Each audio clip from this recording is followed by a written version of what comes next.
మీ తెలుగు నేస్తం Telugu stop app వెంటనే play store, app store లో డౌన్లోడ్ చేసుకోండి. ప్రతిక్షణం అన్ని తెలుగు వార్త విశేషాలతో పాటు మీ లోకల్ ప్రాంత వార్తలు కూడా సులభముగా తెలుసుకోండి. తెలంగాణ సుసంపన్న రాష్ట్రమని ఎంఈఎం ఎమ్మెల్యే అక్బరుద్దీన్ ఓవైసీ అన్నారు. రాష్ట్ర ఆర్థిక పరిస్థితిపై చర్చలో భాగంగా ఆయన మాట్లాడుతూ అప్పులతో పాటు రాష్ట్రంలో అభివృద్ధి కూడా జరిగిందని తెలిపారు. అయితే కేంద్ర ప్రభుత్వం చేసిన అప్పుల గురించి ఎందుకు మాట్లాడరని అక్బరుద్దీన్ ఓవైసీ ప్రశ్నించారు.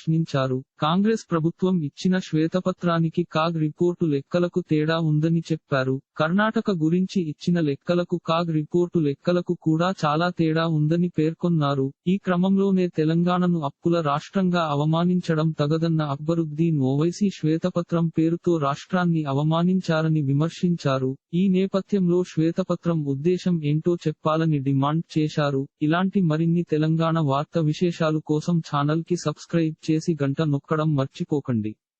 ఈ వీడియోని తోటి మిత్రులకి షేర్ చేయండి. మీ అభిప్రాయాన్ని కామెంట్ లో తెలపండి.